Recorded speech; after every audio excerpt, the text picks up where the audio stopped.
undi witeguye araza kudusomera Yesaya ibice 8 umurongo w'23 ageze ku isura y'icenda umurongo wa mbere ageze ku wa gatatu. Ubuhanuzi bwa Yesaya 8:23 ariko abafite birya za Bibiliya za kera nuguhera ku bice 9 n'umurongo wa mbere ukageza ku wa 4, ariko kuri za Bibiliya z'ubu nuguhera ku 8:23 kageza ku 9 umurongo wa mbere kugeza ku wa 3. Dusome mu izina rya Yesu. Yesu yumvise ko babohesheje Yohana aragenda Galilaya, yimuka i Nazareti atura i Kaperinaumu, umudugudu uri ku nyanja mu rugabano rwa Zebuloni na Nafutali, ngo ibyavuzwe n'umuhanuzi Yesaya bisohore ngo mu gihugu ca Zebuloni na Nafutali hafi y'inyanja hakurya ya Yorodani ni Galilaya y'abapagani.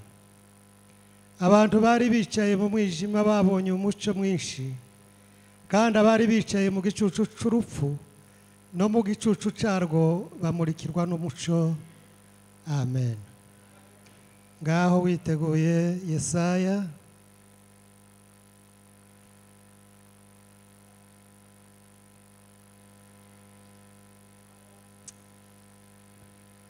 dusome niba utiteguye.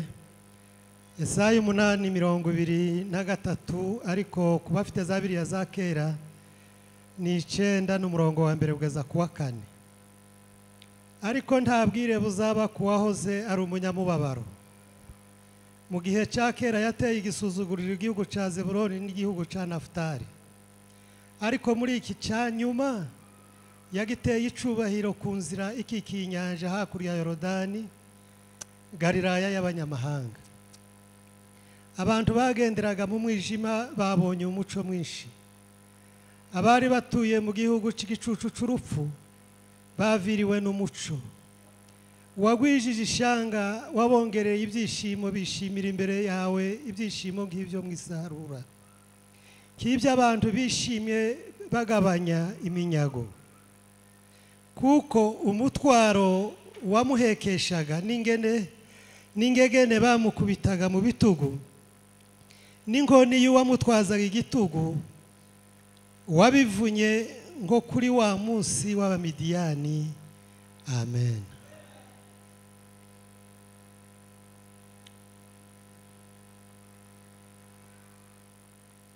Bwana asifiwe.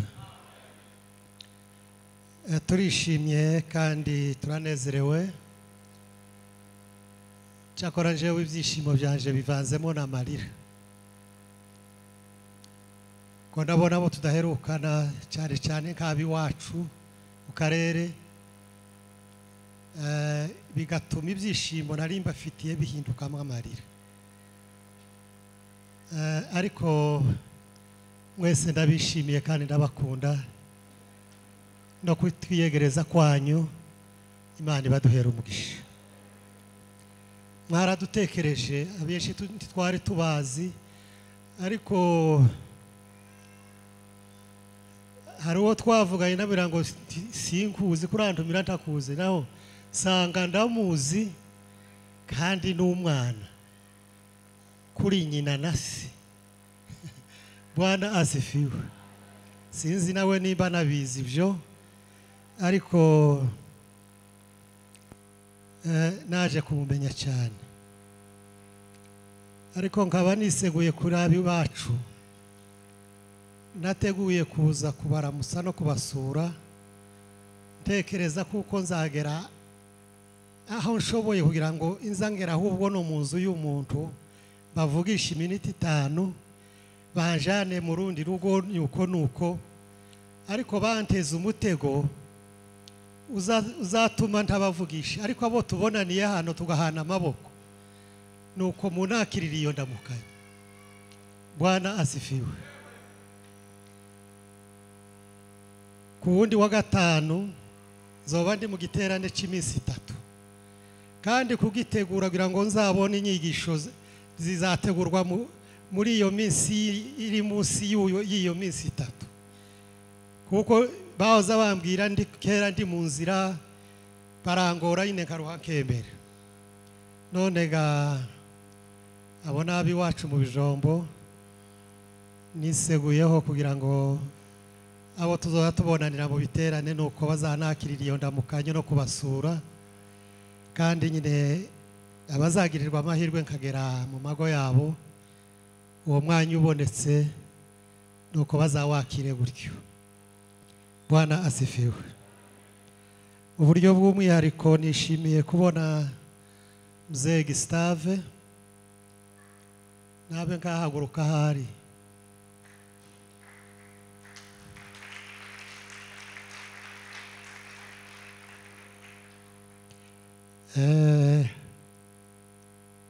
uriya mugabo reka mvuge ngo naje nakuriye mu maguru ye aho nageze niwe wahangejeje izina mfite niwe watumye ndihabwa twarakoranye ari umusingi w'ibikorwa twakoraga yaratuyoboye mu masengesho aradusengesha kandi yari umwarimu mwiza w'abanyamasengesho utoza abanyamasengesho mwumva bagitwaza bariya bakuriye mu maguru yacu n'urubyiruko banganaga bose uko bari nitwe twabayoboraga mu itsinda ryabo ry'abana batoya batangiye kumenya gusenga nitwe twazaga tubigisha gusenga bavamwe abagabo bakomeye nyuma yaho haza urundi rubyiruko sinzi niba mwomenya umwana mutoya nyine ngo amuhirwa bigeze kuba hano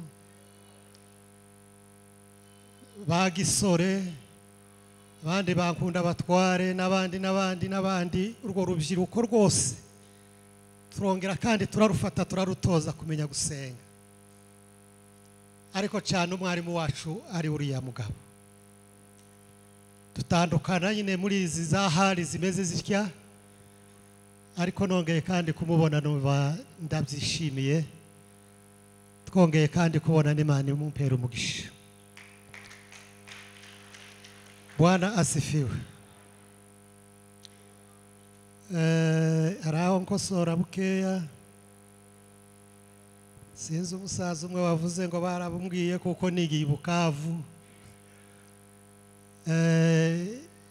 reka mbimukuremo nariza ariko sinigiye Bukavu ariko nigiye mu bijombo ariko nigishwa n'abarimu beza bakomeye nuko umuntu atazaba kuko abarimu biwe bari bameze ariko nigishijwe n'abarimu kandi babaye abarimu Bukavu abanaje nibo banigisha ariko ganyine twiga mu makondisiyo yiri iwacu yo kwiga nta bitabo nta twigira ku makaye kandi ngo tuze kwiga twebwe tugira inkibahati mbire katubwe gutyo tugana n'abasaza bazi gusoma ariko batazi kwandika bagera mu materime bene ajyaga y'Igifaransa bikabagora kandi ariho harimo inyigisho nyinshi cyane bikatugora bigatuma batinjira cyane kubera abasaza twagiye twigana nuko natwe nyine dupfira muri abo basaza ariko iyo tuza kwigana tufite nivimwe twese tube twarabaye abantu nyine nabo bahakuye ku akantu ariko hamwe n'ibyo nyine bazaga batubwira bati Bibiliya ntawe uzuyigisha ubundi ati n'urufunguzo tuzobaheza hasigaye mwenyine muzinjiri. Bwana asifiwe. Nuko n'urufunguzo ntawe uza wigisha ubundi Bibiliya hari n'abatarayigishwe bayigishijwe n'umwuka bakayivuga kuruta uko abayize bayiga uko niko bizabigenda ariko bazaga bavuga ngo nuguheza umuntu urufunguzo iko bakagukingurira gusa we ukinjira hasigaye ibyumba bya Bibiliya wenyine ukazinjiramo. Bwana asifiwe. Turabigisha babiri kandi ko turashaka gusoza igiterane cyacu. Naje ndi umwunganizi w'abigisha bari barateguwe, sinzi nimba ari bahatimba ikibuza ari nziza, nza kwisanga ari nje wabaye umwarimu. Abateguwe haba ikintu nyine natwe tutazi, mfata umwanya wanje mfata n'uwabo. None inyigisho nari naraje narateguye, hazabaho gupima ukavuga ati mu minsi 3 byenda nzobona nka 3 kibuza byenda 4, ugategura yine nkizo nyigisha abantu 3 se mu giterane cy'iminsi 3, ntawarenzaga izamu zigeze kuri 3 cyangwa 4. None gazimwe ko ndazishakira hano. Bwana asifiwe. Byenda mubona tudahaye dutarama kimwe n'abandi, nukuja gushakisha. Haleluya. Hari umukecuru umwe nageze ku Kimanga, ngo tuje kurangiza baye batanga amatangazo. Yari umugore mukuru wa weke, aravuga ngo ejo dufite umushitsi na kabiri, ngo none mwese muzoze, ngo n'umushitsi twabararikiye, ngo azaza, ngo muzobwire n'abagore bo muri Methodiste n'abo muri Minevame bose bazaze. Nuko ngo dusohoke ngo dushike hanze, atu umushitsi ni wewe. Yewe umushitsi ni jewe, warandarise se? Gwese naje ngo noba nkirarikwa, gwese naje no buri jambo. Bwana asifiwe. Ibo bakagira ngo ijambo riza ryama ripfa kubirira umuntu rikamariza gusa, tibazi ko riza rishakwa no gucukumburwa no kugira gute. Bwana asifiwe. None gaheme mugumbe mutu babarire mu bitaramo twari tubikeneye, no kugira ngo turebe kuko twobona ico tuzabaheza. Bibiliya iratubwira ngo Yesu yaje ari umuco w'isi,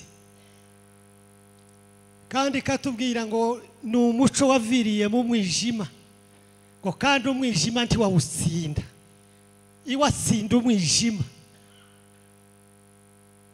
Haleluya. Yo, haleluya. Kandi ngo yaje ari ijambo. Bwana asifiwe. Bikatubwira ngo jambo naryo ni umuco. Petero yarabyanditse ngo dufite ijambo ngo rikomeye kandi rirusha yandi yose gukomera, ngo muzaba mugize neza nimwaryitaho, ngo rimeze nk'iki kitabaza rimurika hacuza umwijima, ngo kandi rigakesha ijoro, ngo rikageza mu rukerera waho inyenyeri yo mu ruturo turizabandurira. Bwana asifiwe. Hirya y'ijambo nta kindi cyotsinda umwijima, nta kindi cyotsinda urupfu. Bibiliya iratubwira ngo ijambo ry'Imana, Imana yararivugutiye mbere yo kuriheza umuntu, ngo igira incuro 7 hari ryitegereza, ngo ikaryinjiza yarireba ikabona ntirirakwira, igasura ikaryinjiza, ngo igira incuro ya 7 ngo abona rikwiriye guhabwa umuntu. Ijambo si iry'abamarayika, ni iryacu ni iry'abantu, si iry'ibiti si iry'amabuye. Bwana asifiwe. Ijambo ry'Imana ni iryacu ni iry'umuntu, kandi ngo Imana irishiramwe ubutunzi bwose umwana w'umuntu ashobora gukenera. Ririmo ibyara, ririmo ubutunzi, ririmo ubuzima, ririmo afya, ririmo ubutunzi ubwo ari bwo bwose, ririmo abana. Haleluya. Naho niho yacishije imigisha yose, nico cyatumye iriheza umuntu, ntabwo ari iry'abamarayika. Niyo mpamvu kwiriye kuryitaho. Niko Petero yavuze ngo muzaba mugize neza ni muryitaho, rizamurika hacuza umwijima. Bwana asifiwe. Haleluya. Yesu yaje kuza mu isi yarahanuwe, bari baramutegereje igihe kirekire, ba Yesaya baramuhanuye, Yeremiya baramuhanura, n'abandi bahanuzi benshi bari baramuhanuye. Ariko ngo mu bitekerezo byabo bakavuga ngo byenda azaza azaturuka i Buyuda, azaza, ariko niko nyine byari bimeze, kuko azavukire Betlehemu, ibuyuda ariko ngo igihe avutse abantu ntibabimenya byamenye Herode n'abarya abanyabwenge ariko Herode nawe ngo abimenyeshwa ngo afite n'umugambi mu bwo kugira icyo amutwara ariko Imana iramuburira barahunga baje Misiri Herode ngo amare gupfa Imana iramubwira ngo nagaruke ariko ngo aje kugaruka ngo bamenya kuko himye uwundi Herode nawe wagatima kabi kakasi Bwana asifiwe ngo aramubwira aramudeviye amurozi Galilaya ruguru i Nazareti ngo abari yaza kurererwa haleluya yo haleluya ku ngoma ya Sulemani bari bakiri hamwe ariko ngo amaze gupfa umuhungu we yimye ngo Yimana abi ubwami burigabanya imiryango 10 jaruguru iyindi 7 isigara inefo abaruguru baje Samaria noneho bakanga kuza gusengera i Yerusalemu kandi ariho Imana yari yarababwiye ngo aho nzashira izina ryanje mwese ariho muzoza muja gusengera ariko abaciye mu ubwo bwami bakavuga ati nitureka kugwa abantu bakaguma bakaje i Yerusalemu abantu bazoducika bazagomokera buriya bwami Bwana asifiwe barongera nabo barema iyindi misozi y'Ibeteri na za Gerizimu bazubakaho insengero ngo kugira ngo bafrene abantu batazoza bajiriye uko niko byari bimeze haleluya yo haleluya ayo mami yombi arakora igihe kigeze ngo mu mwaka wa 721 mbere ya Yesu ataravuka ubwami bwa ruguru buraterwa ngo na Ashuru imaze kubutera irabutsinda ubwo bwami ngo irabajana aho iminyago irabajana abantu bose bakomeye bose arabajana ingabo zikomeye abanyabwenge abatunzi bose baragenda bajana bose ari iminyago Bibiliya kazivuga ngo bakaza bagenda basiga batindi abantu basa n'abadafite amana ngo abariyo bagenda basigara muri ya mihana y'ubwami bwa ruguru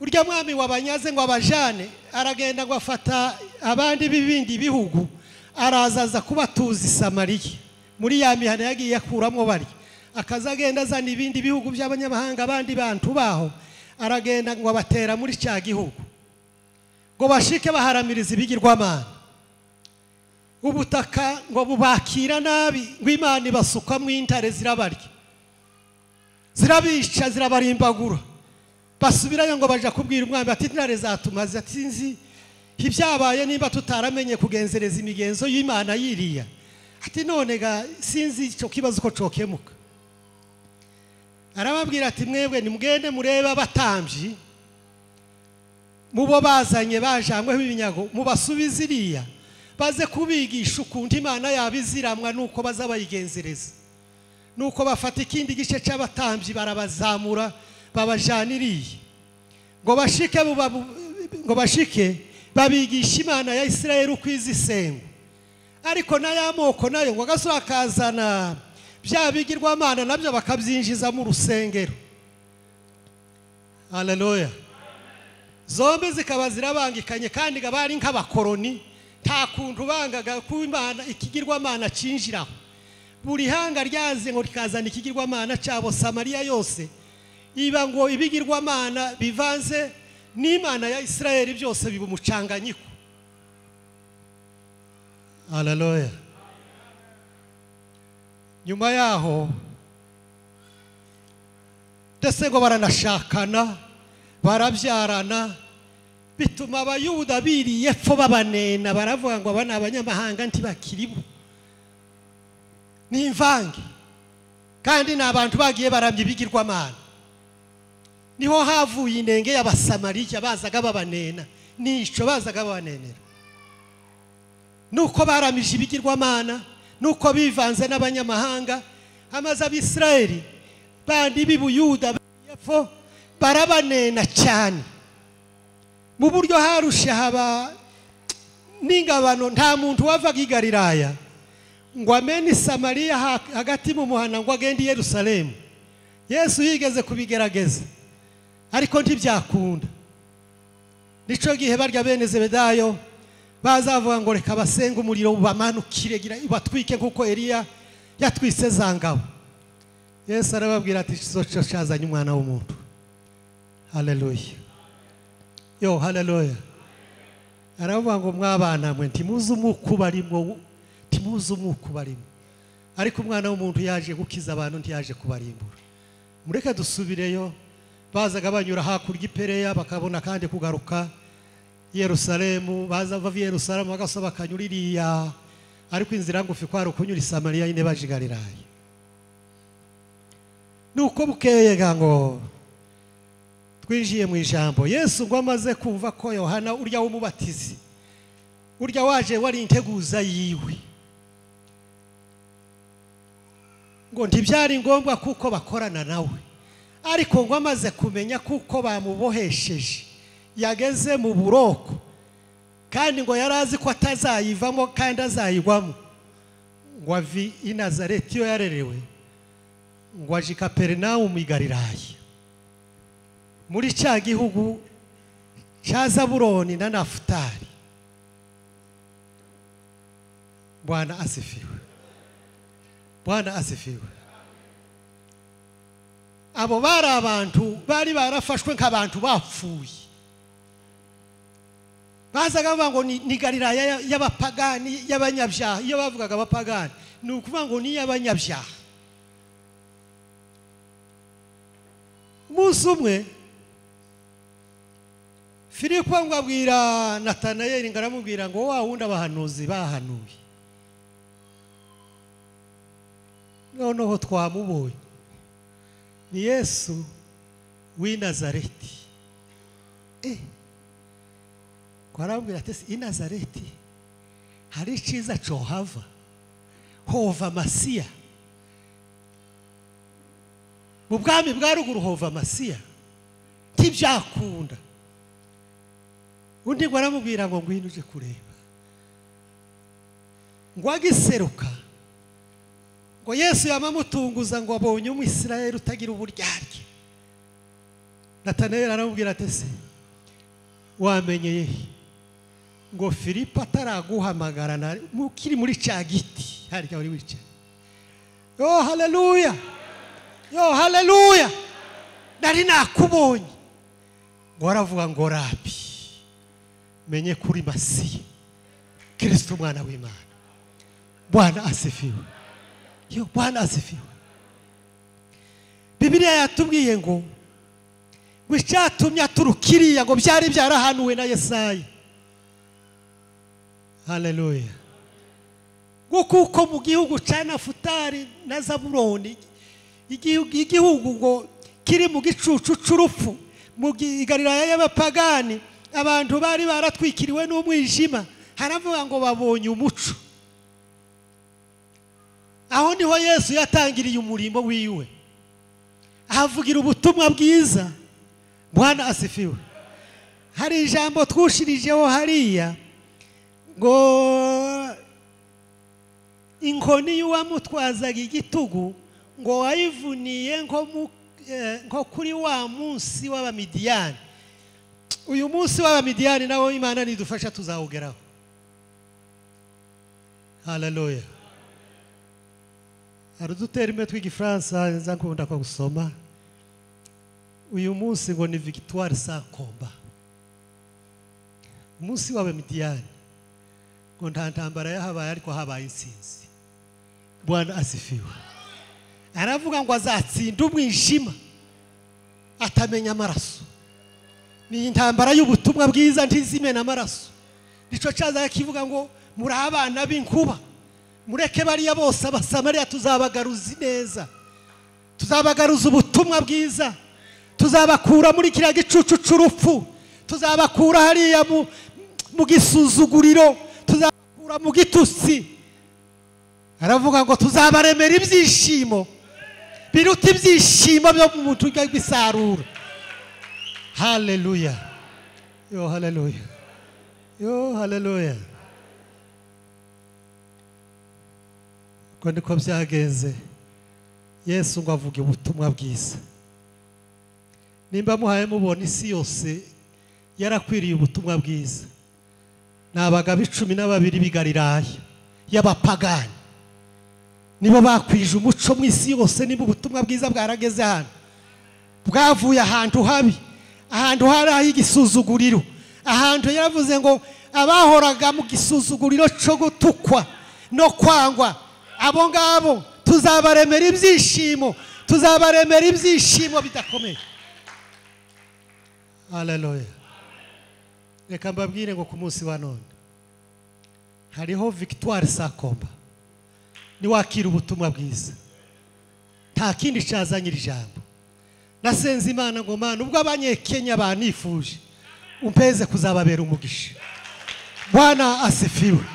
Ndizera ko Imana yabyumvise ndibara kwizera ko Imana yabyumvishe nzababera umugisha. Haleluya. Yo haleluya. Aravuga ngo abari baturiye inyanja ya Yorodani Galilaya y'abapagani ngo babonye umuco kandi ngo mwinshi ngo abari batuye mu gicucu mu gihugu cy'igicucu cy'urupfu baviriwe n'umuco bagwijije ishanga wabongereye ibyishimo bishimira imbere yawe ibyishimo nk'ibyo mu isarura nk'ibyo abantu bagabanya iminyago ngo kuko umutwaro bawuhekeshejaga ngo n'ingegene babakubitaga mu bitugu ngo n'inkoni babakubitishaga mu bitugu ibyo ngo warabivunye kurya munsi w'Abamidiyani. Reka mbabwire ngo ikanisa dufite none ndimo kugenda ariko nanone kagenda kagushaka ku bayumbi. Bwana asifiwe. Ubu dufite ikanisa rimeze kirya Abasamariya aho umuntu afatikanye Imana ya Isirayeli n'ibigirwamana akaba umusenzi ariko ngo ari muri system akaba umuvuga butumwa ari muri system akabakina mama ari muri system ngo hakaba n'abashumba nabo ngo baba muri system bazabivuga ko niba ari uko ndi umupasiteri ngashaka nko kuvuga ngo si ibyo byoba. Bwana asifiwe. Gashaka nko kubarwanira inkoni ariko habonetse bene ubu no mugaya bene wa wundi wa mwega ngo yagaye ikihari. Bwana asifiwe. No mugaye umuntu wanakiriye abakirisitu paye nibwira ngo karabarera karabajana mu ijuru ariko akabareresha ibiheko. Muzonderere. Bwana asifiwe. Kandi conze abanyabijombo nta munyabijombo uzoca ibyo byo ndabyizeye. Bwana asifiwe. Nta munyabijombo warerewe mu maguru yakajabika na mudagiri n'akanyamararo ntawe boca mu ikanisa. Bazaba abavuga butumwa bazava bamwe abanyamasengesho. Uwo ni wo mwuga wo mu bijombo kuririmba no kwitera hejuru. Abanyabijombo byazaga bishaka kutunanira n'ubu sindabona abayumbe bo mu bijombo birengeza bazabaja hejuru sindababona mu YouTube ntabo ariko abanyabijombo zubabaririza ku ivi bazabapfukama bagasenga bagafata na Bibiliya bakigisha. Bwana asifiwe. Inzi kuko batazabagora. Haleluya. Rero n'aba district saba bijombo paye mvuga befu n'abanyabijombo yose uko yanganaga district. Haleluya. Munumve ni mukiri nimuve mu mwijima va mu gisuzuguriro. Biracakunda hari abagusebeje, hari abakuvuze, hari n'abagututse, ariko Imana ishobora kuguhingura ukava mu buvuga butumwa ukomeye. Hari umugore umwe ngo waje ngo asuka Yesu w'amavuta kandi amurira ku maguru, ngo yari yaraye mu nzu y'umufarisayo, ngo arambwira ati uyu si wazababona umuhanuzi, uyu mugore uhaye umwisiringa aho yaba yarazi uwariwe kabica maraya wogogoje umuhana. Yesu ngo aramwitegereza, ngo aramubwira ati wa mugabo, kuva ngeze hano mu nzu yawe wambaye amazi yo koga. Haleluya, yo haleluya, yo haleluya. Ariko anogesheje amarira y'amaso zuye, ntiwambaye n'utuvuta two kwisiga, ariko amenyeho amavuta menshi kandi ngo y'igiciro.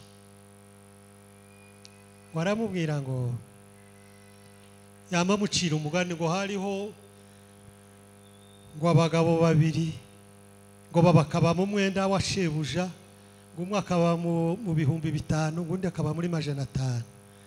Ngo aba bantu bombi ngo arabababarira, abaharira imyenda yabo. Ariko ngo wa wundi wa 500 ngo nawe akagira uwundi uri mu mwenda we, ngo arangize ngo baramwinginga ati mbabarira ahubwo nzazishaka ariko nitondere. Ngo aranga aramubwira ngo aramusurikanya ndetse amuta mu nzu y'ipirizo. Aravuga ngo ese ko muri abo bombi ninde wishimye cyane kurusha uwundi muri abo bababariwe imyenda w'ibihumbi 5, ibihenda by'amadolari n'idolari 500? Wa wundi aravuga ati ngira ngo no wa 5 w'ibihumbi 5. Atuvuze neza, aravuze ngo wababariwe byinshi akunda cyane, ngo ariko wababariwe biki waza kunda buki. Wababariwe ibyaha byinshi niba uzi ukunda cyane. Haleluya. Kandi abantu abavuga butumwa bakomeye nabababariwe ibyaha byinshi, nabavuye iriya bafite iyo bavuye. Nzavuga ngo abanyamurenge ntitwakijijwe niyo mpamvu twagiye iriya. Ta munyamurenge wakijijwe sinakijijwe. Haleluya. Batese bikubyishe. Muri aba bagore sinzi wo nibone kuwombyara. Ubu ko nduzuza imyaka 70. Hari uwambuye inigi muri mwebwe abe nkarambura ukuboko? Ndabo. Haleluya. Ntawazwe muri mwebwe, kandi mwese mwatashe muri amasugi. None se wombwira ngo wakijijwe iki? Ni ibihe byaha wavuyemo? Usibye nyine kuko twagiye twisubiza mu byaha ariko tutarabanyabyaha. Byenda nk'abagabo, byenda bo bovuga bati nanje nakijijwe tuyoga. Ariko nk'abandi ko ndabona bose bari bavyeje. Nakuriye maguru ya data ari umupagani, inza ari injuzu umutekerera itabi nkaza narifatishije kuko kandi ko yandeze. Bwana asifiwe. Bamwe akanyanga gasiga dukeya kampeza, naje kagira gutya. Kandi narinzi kubyina bene zizaciyariza kiri mutoyi, bari baradutoje cyane kubyina. Marume muranga w'abanoni yazaga gukubita ukaruka byina ukabimenya. Nazaga mbyina nkagabana inkoko n'ihene. Ariko sinamenye ko nakijijwe, sinigeze mfukama. Mbona gusa ngeze ku ndaraza y'ububatizo. Ariko nkagira mama akaba mu ikanisa. Kandi use nageze muri 68 ntarumva ibyo bahaye bigisha. Ariko umunsi umwe batora mama kwigisha. Bwana asifiwe. iryo jambo niryo numvishe kugeza na bugingo n'ubu naje kurimenya nyuma naraguze Bibiliya saratubwira ngo hari umwarimu umwe ngo wabwiye abana afunze biwe ngo abahezi inyumazi ngo abahezi inkoko zitatu ngo bagende baje kuzibagira ngo kuzishinjiraho Imana idahayibona umwe ngo apfa kurenga inyuma y'amazu ngo yamayica umutwe uwundi ngo aragenda ngo yinjire mu kabira nawe ayica umutwe uwa gatatu yagera iriya ngo akabona amaso y'Imana hose karahabona ngo akaza yagira yaje ahangaha ngo akabona amaso y'Imana karahabona ngo wa wundi aragaruka arayigarura ati nasanza Imana ihayibona ahantu hose mburaho no yishinjira Bwana asifiwe Bwana asifiwe uwo munsi aramango Imana izibona ahantu hose Imana iba ahantu hose kandi Imana izibona ahantu hose ibyo bintu namama ifata inza gusoma Zaburi 139 sanga Imana taho wayihungira ahantu hose iyo Zaburi nzavuga ngo ni Zaburi ya mama Bwana asifiwe hariko inza numva ntarakijijwe nimba narashatse Imana nashatse Imana ku giti cyanje ndaruha ndayibona Bwana asifiwe Bwana asifiwe kandi hari ibyo nakijijwe kuko nasuye kwivurenga ndagira gutya ariko ibyo ngibyo naje kubivamo Imana igirira ubuntu Bwana asifiwe iyo mpamvu nta munyamurenge wigeze kwirega uburozi ngo yihane iburozi ibigirwamana ntabo ukuye gusa ingoro bazaga baca basaza na data nzababazwa n'urugoro wamuciye rw'ihembe ry'inzovu bico nico cyaha Bwana asifiwe Bwana asifiwe abagore babambura inigi bazaga bazigura ibimasa ubu sinzi mwaye mwambara amasheni nizo bazaga babica ngo nibyo by'upagani nibyo bazaga babakuramo ngo nibwo bupagani ariko nta kindi kigirwamana nta kindi bigeze guza bazaga basenga abagore habayira abagore bacu abo twashatse amaragwa ndetse bamwe ngo batagira ibyara bakaba bamutereka ku ntebe ngo tuje gusaba ibyara yararibuze nawe ngo ntagira isoni akavuga ati genda uri haba kandi yavuga gutyo bamwe bakabyara bakamaga bavuga ngo nuko Imana yashubije Imana ryangombe hari icuzi kimwe cy'ibinyaceje bazaga bava ngo mu minembwe bakaza gusabye ngo abana urubyaro ngo inyaceje nkakurya kwa sununu ntimwigeze mukina isununu baracari batoye baza gutema isununu ukavuga ngo sununu mpeza umwana ni ngo byo kumuheka kandi wabona igisimba yinde kiraseruse ukaza ushaka kuguruka hazamwe igisimba kinini ngo ni umukobwa hazamwe gatoya ngo ni umuhungu nuko niyo twabaga ariko twaje kumenya Imana izitanga urubyaro Bwana asifiwe ni muvi yo ngiyo mureke gukomatanya Imana ya Isirayeli irihagije Bwana asifiwe yaduhaye ijambo ryayo uzariboneramo ibyo ushaka rizagukura mu mwijima rizakubatura rizakugira ushaka kubawe